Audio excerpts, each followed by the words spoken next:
Welcome to the Sagebrush Trail. Stories of Western adventure from the frontier to the Yukon. I'm Mordell, reading The Virginian by Owen Wister.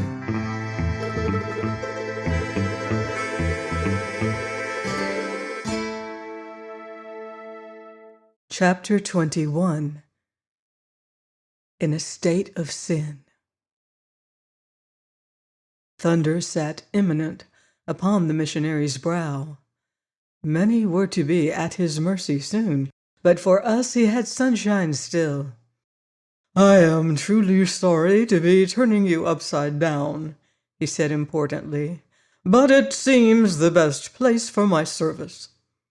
He spoke of the tables pushed back, and the chairs gathered in the hall, where the storm would presently break upon the congregation. 8:30? He inquired. This was the hour appointed, and it was only 20 minutes off. We threw the unsmoked fractions of our cigars away and returned to offer our services to the ladies. This amused the ladies. They had done without us. All was ready in the hall. "We got the cook to help us," Mrs. Ogden told me, "so as not to disturb your cigars." In spite of the cowboys, I still recognized my own country. "In the cook?" I rather densely asked. "Oh, no, I don't have a Chinaman. It's in the length of the after-dinner cigars." "Had you been smoking," I returned, "you would have found them short this evening." "You make it worse," said the lady. "We have had nothing but Dr. McBride." "We'll share him with you now," I exclaimed. As he announced his text, "I've got one for him," said Molly Wood, joining us. She stood on tiptoe and spoke it comically in our ears. "I said in my haste, all men are liars." This made us merry as we stood among the chairs in the congested hall. I left the ladies and sought the bunkhouse. I had heard the cheers, but I was curious also to see the men and how they were taking it. There was but little for the eye. There was much noise in the room. They were getting ready to come to church, brushing their hair, shaving, and making themselves clean amid talk occasionally profane and continuously diverting. "Well, I'm a Christian anyway," one declared. "I'm a Mormon, I guess," said another. "I belong to the Knights of Pythias," said a third. "I'm a Mohammedist," said a fourth. "Hope I ain't gonna hear nothing to shock me." And they went on with their joking, but Trampas was out of the joking. He lay on his bed reading a newspaper and took no pains to look pleasant. My eyes were considering him when the blithe Scipio came in. "Don't look so bashful," said he. "There's only us girls here." He had been helping the Virginian move his belongings from the bunkhouse over to the foreman's cabin. He himself was to occupy the Virginian's old bed here. "And I hope sleeping in it will bring me some of his luck," said Scipio. "You'd ought to seen us when he told us in his quiet way." "Well," Scipio sighed a little, "it must feel good to have your friends glad about you." "Especially Trampas," said I. "The judge knows about that," I added. "Knows, does he? What's he say?" Scipio drew me quickly out of the bunkhouse. "Says it's no business of his." "Said nothing but that?" Scipio's curiosity seemed strangely intense. "Made no suggestion? Not a thing?"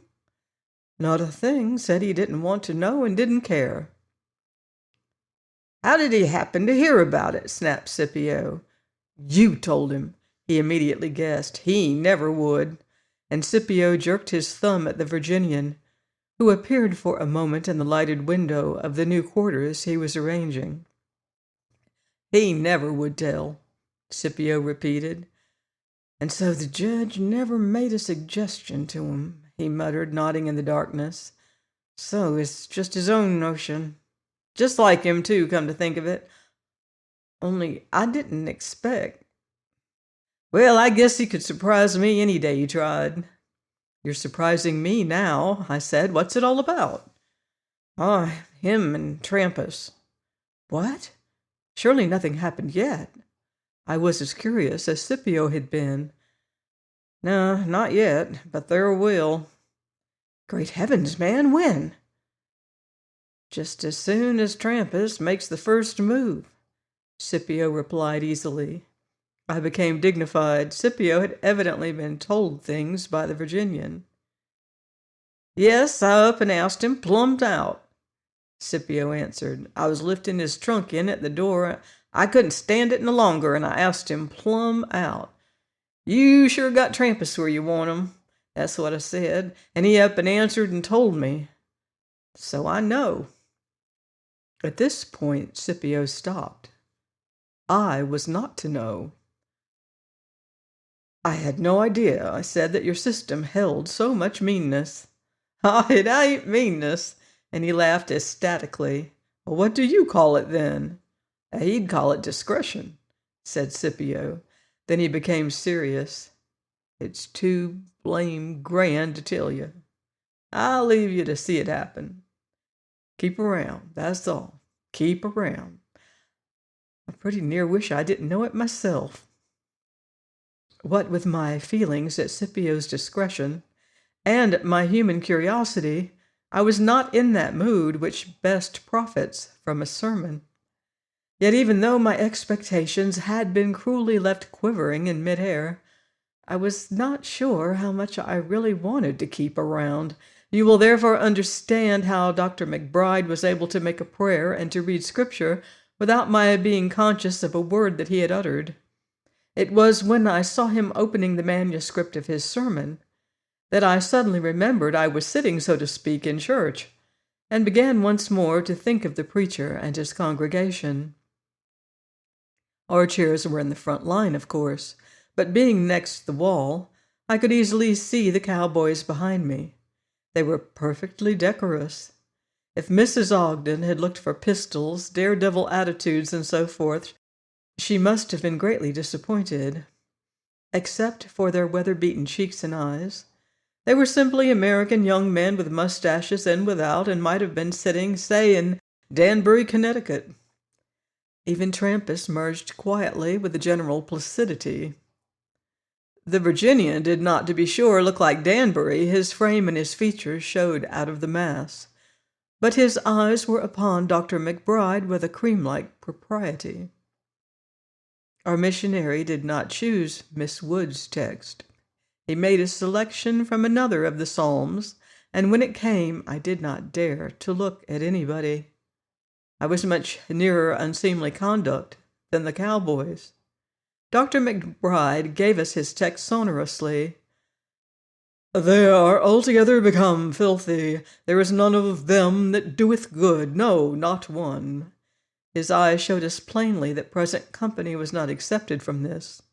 He repeated the text once more, then launching upon his discourse, gave none of us a ray of hope.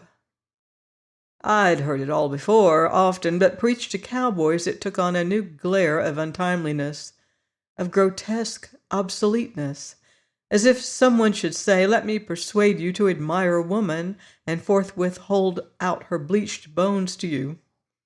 The cowboys were told that not only could they do no good, but that if they did contrive to, it would not help them. Nay, more, not only honest deeds availed them nothing, but even if they accepted this especial creed, which was being explained to them as necessary for salvation, still it might not save them. Their sin was indeed the cause of their damnation, yet keeping from sin they might nevertheless be lost. It had all been settled for them not only before they were born, but before Adam was shaped. Having told them this, he invited them to glorify the creator of the scheme. Even if damned, they must praise the person who had made them expressly for damnation. That is what I heard him prove by logic to these cowboys.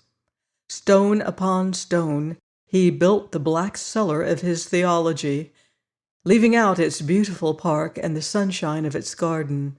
He did not tell them the splendor of its past, the noble fortress for good that it had been, how its tonic had strengthened generations of their fathers. No, wrath he spoke of. and never once of love.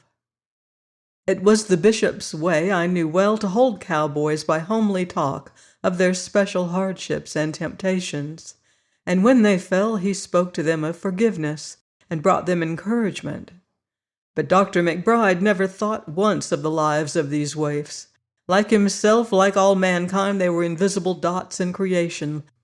Like him, they were to feel as nothing, to be swept up in the potent heat of his faith. So he thrust out to them none of the sweet, but all of the bitter of his creed, naked and stern as iron. Dogma was his all in all, and poor humanity was nothing but flesh for its canons. Thus to kill what chance he had for being of use seemed to me more deplorable than it did evidently to them. Their attention merely wandered. 300 years ago they would have been frightened, but not in this electric day. I saw Scipio stifling a smile when it came to the doctrine of original sin. "We know of its truth," said Dr. McBride, "from the severe troubles and distresses to which infants are liable, and from death passing upon them before they are capable of sinning."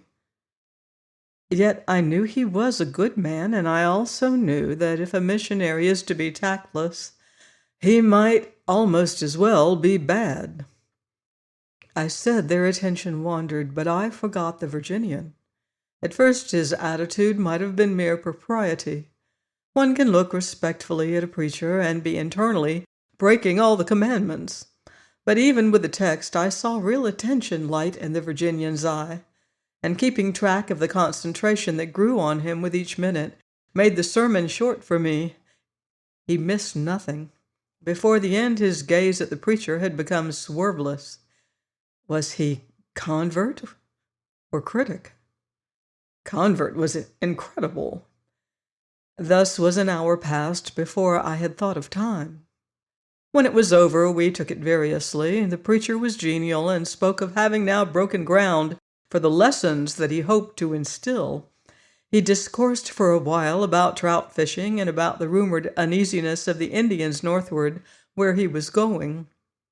It was plain that his personal safety never gave him a thought. He soon bade us good night. The Ogdens shrugged their shoulders and were amused. That was their way of taking it. Dr. McBride sat too heavily on the judge's shoulders for him to shrug them. As a leading citizen in the territory, he kept open house for all comers. Policy and good nature made him bid welcome a wide variety of travelers. The cowboy, out of employment, found a bed and a meal for himself and his horse, and missionaries had before now been well received at Sunk Creek Ranch. "I suppose I'll have to take him fishing," said the judge ruefully. "Yes, my dear," said his wife, "you will. And I shall have to make his tea for 6 days. Otherwise, Ogden suggested, it might be reported that you were enemies of religion. "That's about it," said the judge. "I can get on with most people, but elephants depress me." So we named the doctor Jumbo, and I departed to my quarters. At the bunkhouse, the comments were similar but more highly salted. The men were going to bed. In spite of their outward decorum at the service, they had not liked being told they were altogether become filthy. It was easy to call names. They could do that themselves, and they appealed to me, several speaking at once, like a concerted piece at the opera. "Say, do you believe babies go to hell?" "Ah, of course you don't." "They ain't no hereafter anyway, ain't there? Who told you? Same man as told the preacher we were all a sifted set of sons of guns." "Well, I'm going to stay a Mormon." "Well, I'm going to quit fleeing from temptation." "That's so. Better get it in the neck. After a good time than a poor one." And so forth. Their wit was not extreme, yet I should like Dr. McBride to have heard it. One fellow put his natural soul pretty well into words. "If I'd happened to learn what they'd predestined me to do, why, I'd do the other thing just to show 'em." And Trampas? And the Virginian? They were out of it. The Virginian had gone straight to his new abode.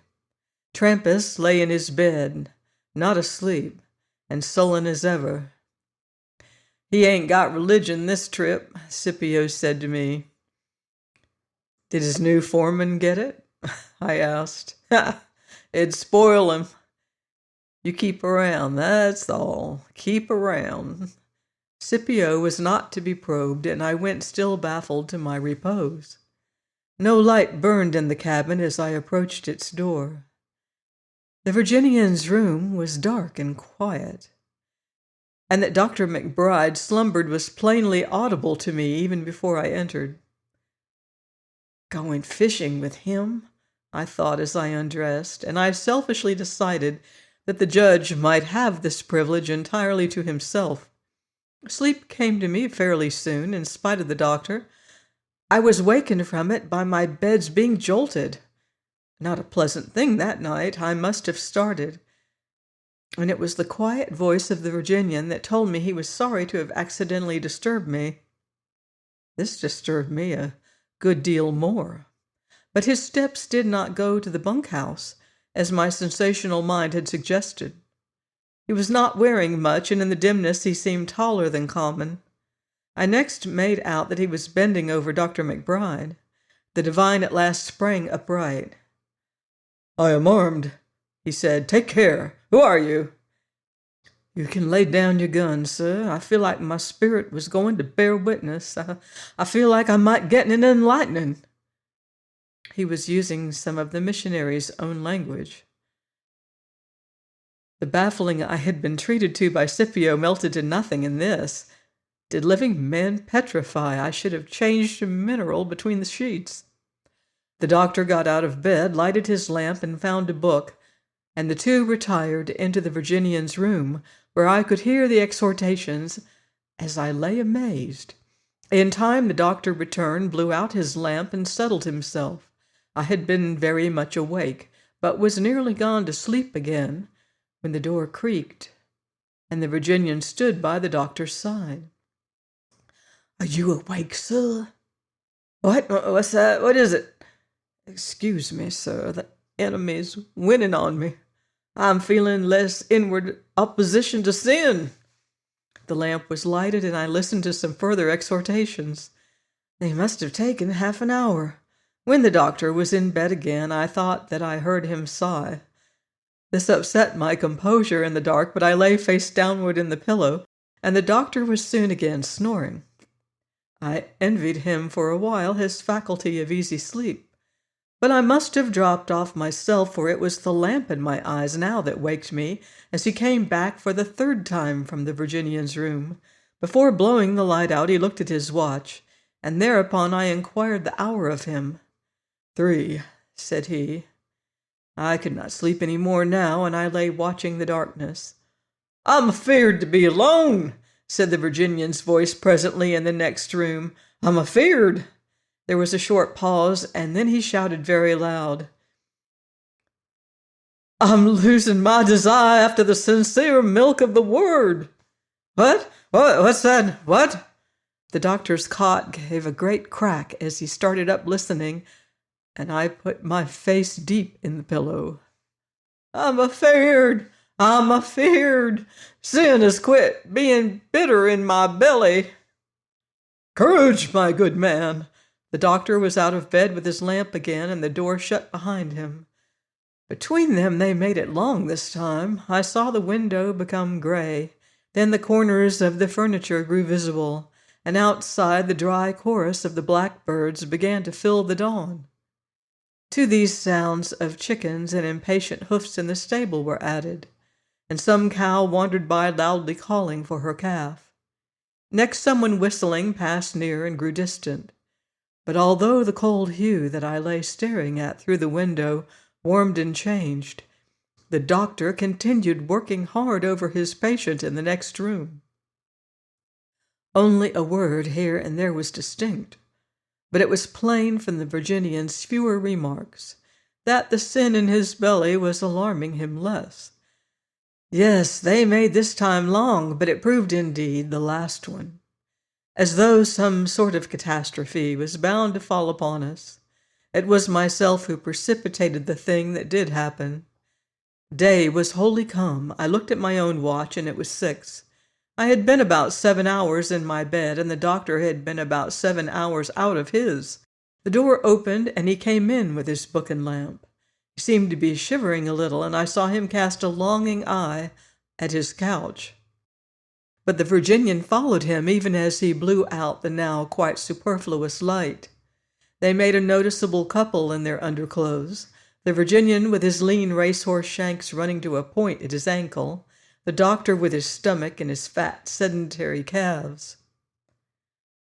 "You'll be going to breakfast and the ladies, sir, pretty soon," said the Virginian with a chastened voice. "But I'll worry through the day somehow without you. And tonight you can turn your wolf loose on me again." Once more it was no use. My face was deep in the pillow, but I made sounds as of a hen who has laid an egg. It broke on the doctor with a total instantaneous smash, quite like an egg. He tried to speak calmly. "This is a disgrace, an infamous disgrace. Never in my life have I—" Words forsook him and his face grew redder. "Never in my life—" He stopped again because at the sight of him being dignified in his red drawers, I was making the noise of a dozen hens.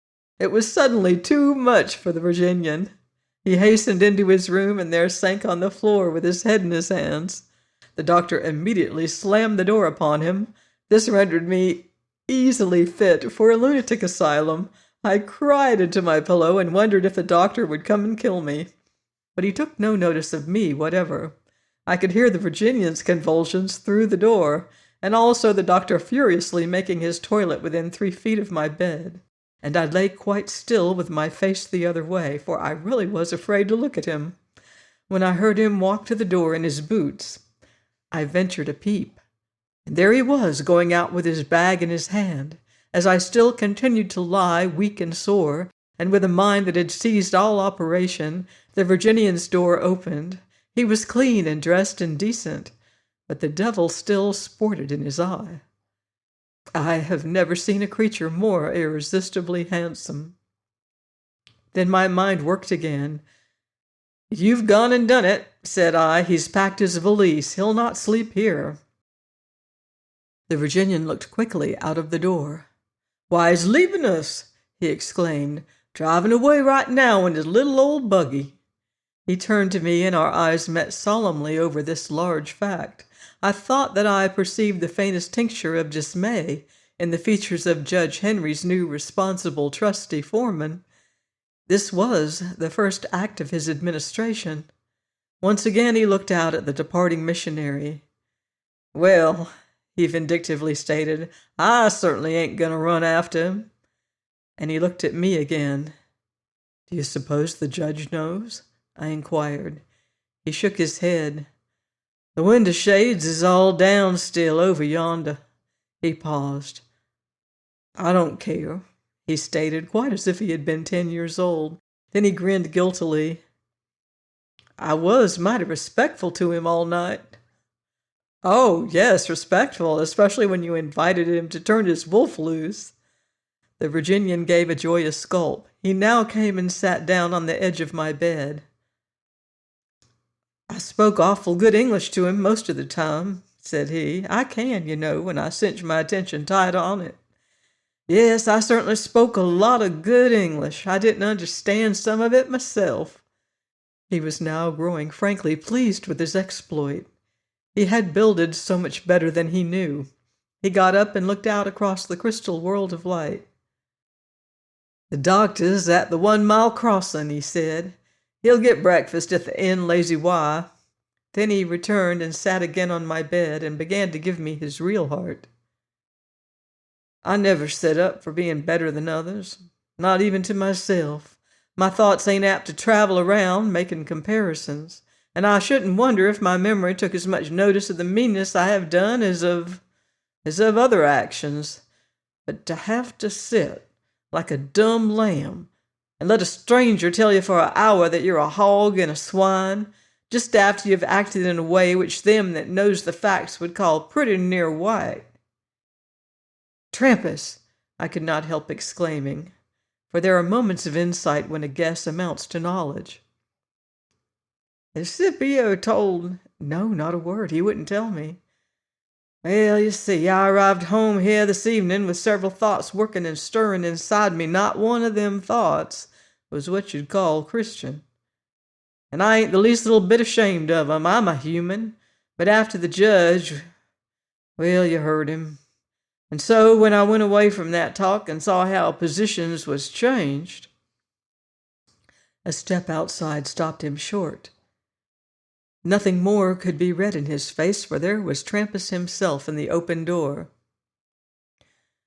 "Good morning," said Trampas, not looking at us. He spoke with the same cool sullenness of yesterday.